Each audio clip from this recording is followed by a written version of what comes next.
Picture this. You're watching your favorite movie, and a character drops a line that makes everyone laugh. But you're just sitting there, confused. Ever been there, Jackson? Oh, absolutely, Samantha. Like when I heard spill the beans in a sitcom and thought, wait, what beans? Who's spilling what? Exactly. Those moments are so common, and they're often because of English idioms, those quirky phrases that don't mean what the words say. Today, we're diving into the fascinating world of idioms in pop culture. We're going to crack the code on phrases like spill the beans or break a leg and show you how they light up your favorite movies, shows, and songs. And here's why it matters. Once you understand these idioms, it's like unlocking a secret layer of meaning. You'll laugh harder at jokes, catch hidden emotions in lyrics, and maybe even impress your friends with your English skills. So let's get started with this story that brings this to life. Samantha, take it away. Let me take you back to when I was 22, fresh out of college and trying to make it as a writer in Los Angeles. I'd landed a job as an assistant at a big TV studio. Exciting, right? But I felt like a fish out of water. Hold up, Samantha. A fish out of water. That's one of those idioms, right? Can you break it down for us? Good catch. A fish out of water means feeling uncomfortable or out of place in a new environment. Imagine a fish flopping around on land. It's just not where it belongs. That's exactly how I felt, surrounded by confident writers and actors while I was struggling to keep up. Got it. So it's like when I moved to a new country and didn't know the slang. Okay, listeners, let's practice. Repeat after me. A fish out of water. Go ahead, say it. Perfect. So, there I was, in this shiny Hollywood studio, surrounded by people tossing around phrases I didn't quite get. One day, my boss said, "Samantha, you need to step up to the plate." I froze. I thought, what plate? Is this a kitchen thing? Oh no, I can imagine the panic. So what does step up to the plate mean? It comes from baseball. It means taking responsibility or seizing an opportunity, like a batter stepping up to hit the ball. In my case, my boss was telling me to take charge of a new project, a chance to write a scene for a sitcom. That's cool. So it's about grabbing your moment. Let's try that one too, listeners. Say it with me. Step up to the plate. Nice. Okay, Samantha, what happened next? Well, I was thrilled, but terrified. I wanted to prove myself, but I kept hearing these idioms everywhere. In meetings, someone would say, "Let's not beat around the bush." And I'd nod, pretending I understood, while secretly wondering, what bush? Why are we beating it? I love that. Okay, for our listeners, beat around the bush means avoiding the main topic or not getting to the point. It's like when someone takes forever to say something important. Can we practice? Repeat after me. Beat around the bush. Awesome. So Samantha, were you figuring these idioms out on your own? Not quite. I started keeping a notebook, jotting down every strange phrase I heard. It was my secret weapon to survive Hollywood. But the real challenge came when I had to pitch my scene to the head writer. That's when things got interesting. So, picture me in this big meeting room, heart pounding, about to pitch my sitcom scene. The head writer, this tough guy named Greg, leans back and says, "All right, Samantha, don't spill the beans yet. Just give us the big picture." I'm thinking, beans? Again with the beans. Oh man, that's classic. Okay, let's unpack spill the beans. It means revealing a secret or giving away too much information, right? Like in a movie when a character accidentally tells the villain the plan. Exactly. It comes from an old voting system where people used beans to cast secret votes. Spilling them meant exposing the results too soon. So, Greg was telling me not to give away the whole story yet, just the main idea. That's such a cool origin. All right, listeners, let's try it. Say, spill the beans. Nice job. So how did you handle the pitch, Samantha? Honestly, I was on pins and needles. Another idiom. It means being super nervous, like you're sitting on sharp pins. I started pitching my scene about a family reunion where everyone's avoiding the elephant in the room. Wait, elephant in the room. That's another good one. It means a big, obvious problem everyone ignores, right? Like in a TV drama when nobody talks about the main conflict. Spot on. In my scene, the family was dodging a huge issue, a secret about their grandfather. I thought it was a great idea, but Greg interrupted and said, "Samantha, you're barking up the wrong tree." I was crushed. I thought I'd totally messed up. Ouch. Okay, explain barking up the wrong tree for us.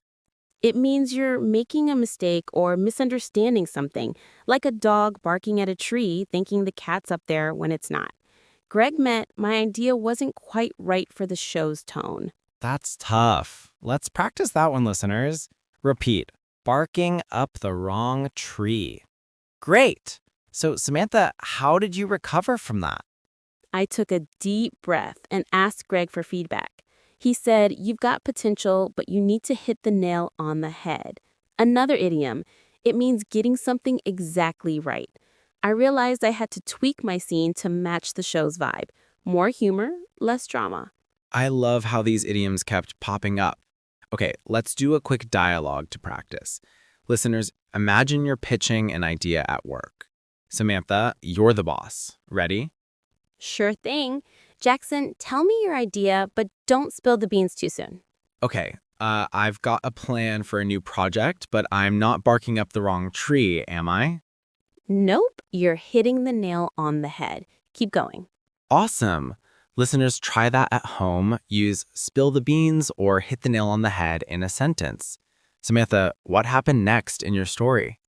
So I went back to the drawing board, another idiom, meaning starting over. I rewrote my scene, focusing on humor.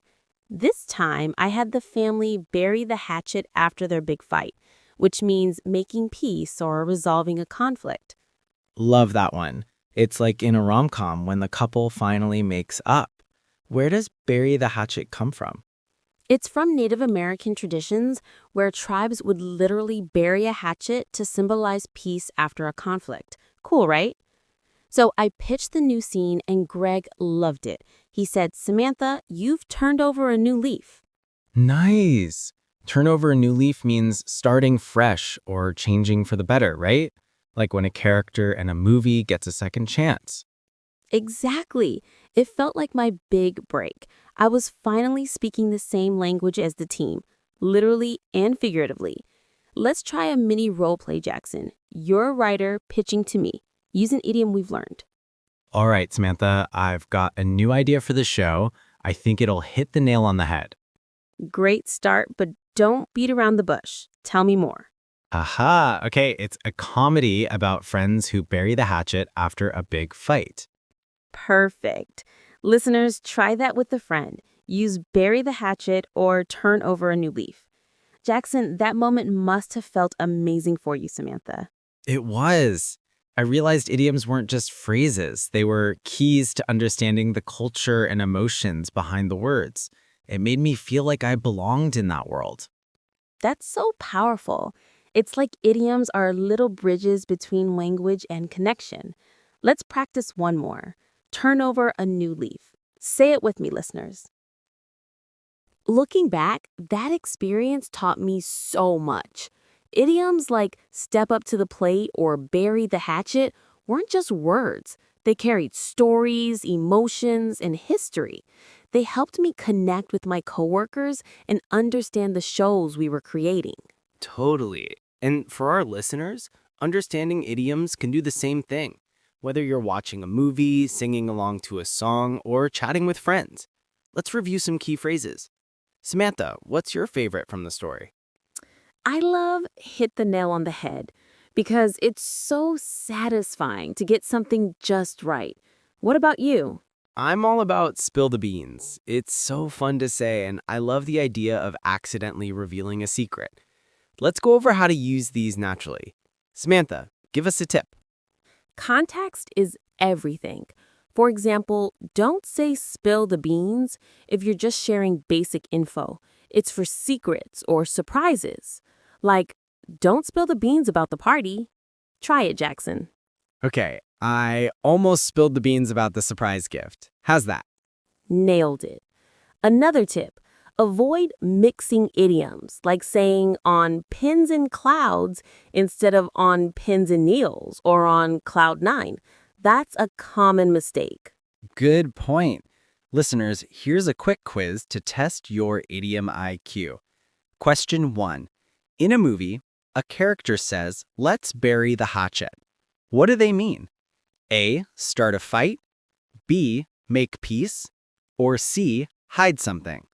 Pause and think. The answer is B, make peace. Try this one. If someone says you're barking up the wrong tree, are they saying you're on A, the right track, B, making a mistake, or C, being too loud? It's B, making a mistake. One more. Step up to the plate means A, take responsibility, B, cook a meal, or C, leave the room. That's A, take responsibility. Great job, everyone. These idioms are everywhere in pop culture, so keep an ear out for them. Wow, Jackson. This journey through idioms in my Hollywood days brought back so many memories. It's amazing how a few phrases can unlock so much meaning in the stories we love. Totally. And for our listeners, next time you hear spill the beans in a song or hit the nail on the head in a show, you'll know exactly what's going on. Plus, you can use these phrases to sound more natural in English conversations. We'd love to hear from you. Share your favorite idioms or moments you spotted them in pop culture in the comments below. And if you want to keep exploring English with stories like this, check out our other episodes. Yeah, and don't forget to practice. Try using bury the hatchet or turn over a new leaf this week. It's a fun way to connect with people and boost your English. If you enjoyed this story, make sure to hit subscribe and support our channel, Speak Easy English, for more stories that inspire, teach, and connect. Until next time, keep listening, keep learning, and keep speaking easy. See you next episode.